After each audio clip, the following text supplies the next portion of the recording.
আসসালামু আলাইকুম। আশা করছি যে যার অবস্থান থেকে সুস্থ ভালো আছেন। আলহামদুলিল্লাহ আমরাও বেশ ভালো আছি। ঘটনাবহুল 2024-এর আল্লাহ চায় তো আজকেই শেষ দিন। 31শে ডিসেম্বর আজকের দুপুরের খাবারের আয়োজন থেকে একটি রেসিপি আমি আপনাদের সঙ্গে শেয়ার করব।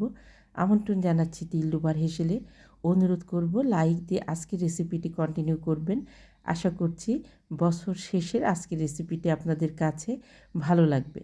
আমি এখানে 1.5 কেজি পরিমাণ গরুর গোশত নিয়েছি। এখানে হাড়, গোশ, কলিজা, গুর্দা, ফ্যাপসা এবং শ্বাসনালী আছে। এই ধরনের মাংস কিন্তু খেতে খুব ভালো লাগে। মাংসগুলোকে আমি খুব ভালোভাবে কেটে ধুয়ে পরিষ্কার করে নিয়েছি।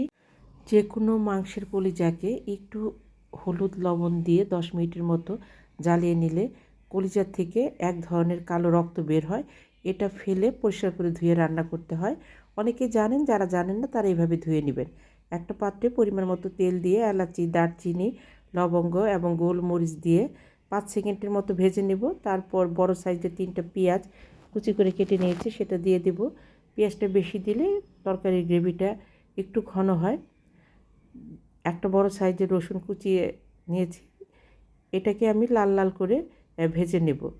আমার যে সকল বন্ধুরা দিলরুবার হেসেলকে সাবস্ক্রাইব করে পাশে আছেন তাদেরকে অসংখ্য ধন্যবাদ। আর যে সকল বন্ধুরা আমার রেসিপিগুলো দেখছেন এখনও সাবস্ক্রাইব করেননি, প্লিজ দেখতে দেখতে সাবস্ক্রাইব করে নেবেন। সেই সাথে আপনাদের লাইকটা দিতে ভুলবেন না। আপনার একটা লাইক আমাকে এগিয়ে যেতে অনেকটা সাহায্য করবে। আমি উষ্ণ গরম পানি দিয়েছি 1 কাপের মতো।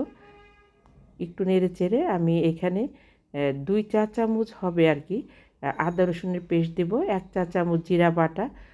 আদা জিরাটাকে ভালোভাবে কষিয়ে যখন তেল ছেড়ে দিবে তখন 1 চা চামচ হলুদের গুঁড়া, 1.5 চা চামচ ধনিয়ার গুঁড়া এবং 2 চা চামচ আমি এখানে শুকনো মরিচের গুঁড়া ব্যবহার করব। ঝালটা আপনারা আপনাদের পছন্দ অনুযায়ী ব্যবহার করতে পারেন।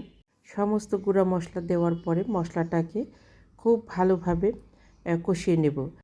আজকে 31শে ডিসেম্বর 2024-এর শেষ দিন।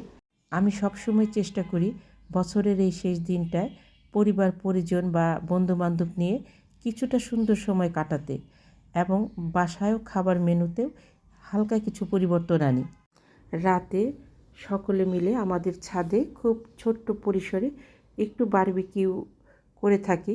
শুরুতে যে আমি ভিডিও ক্লিপটা শেয়ার করেছি, আমি বাজারে গিয়েছিলাম সেই বারবিকিউ করার জন্য বেশ কিছু মুরগি এনেছি, সাথে শিক কাবাব করার জন্য বেশ কিছু গরুর গোশত এনেছি।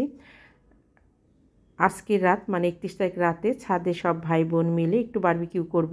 যদিও এবার আমাদের আনন্দ কিছুটা কম, রূপা নাই, রূপা মালয়েশিয়া আছে, ওর মা বোনদের সঙ্গে ছুটি কাটাতে গিয়েছে। ও সম্ভবত 2 তারিখে আসবে। ও থাকলে এই কাজগুলো সাধারণত ওরাই করে থাকে। আমি ছাদের কাজটা কম করি, ঘরের কাজগুলো আমি করি। ছাদের এই পোড়া টোড়ার ঝামেলা ওরাই করে থাকে। 31 তারিখ রাতের ভিডিওটা আমি 2 তারিখে ইনশাল্লাহ শেয়ার করব।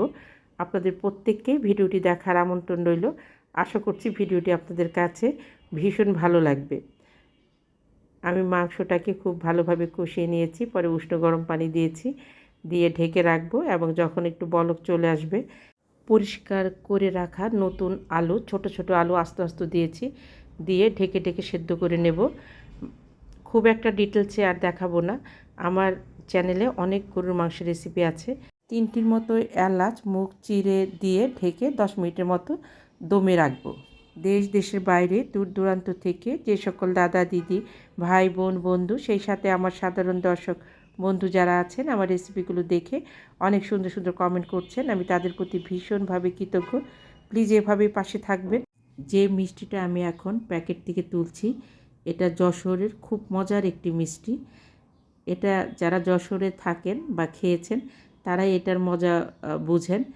খুব সফট এবং দেখতে বেশ বড় বড়, খেতে ভীষণ ভালো লাগে। আর যে মাংসটা আমি রান্না করলাম সেটার ফাইনাল লুক, নতুন আলু দিয়ে মেশানো মাংসের এই রান্নাটা দারুণ হয়েছিল। সাথে ছিল সাদা পোলাও, একটু আচারি বেগুন এবং ফুলকপি ভাজি, নর্মাল সালাদ। আমরা আয়োজনটা খুব সাধারণ রেখেছিলাম কারণ রাতে বারবিকিউ আছে। যে সকল বন্ধুরা আমাকে বন্ধু করতে চাচ্ছেন অবশ্যই কমিউনিটিতে নক করবেন এবং অপেক্ষায় থাকবেন। আপনাদের প্রত্যেককে সুস্বাস্থ্য কামনা করে নতুন বছরের অগ্রিম শুভেচ্ছা জানিয়ে বিদায় নেব। নিজে ভালো থাকবেন, অন্যকে ভালো রাখবেন। আল্লাহ হাফেজ।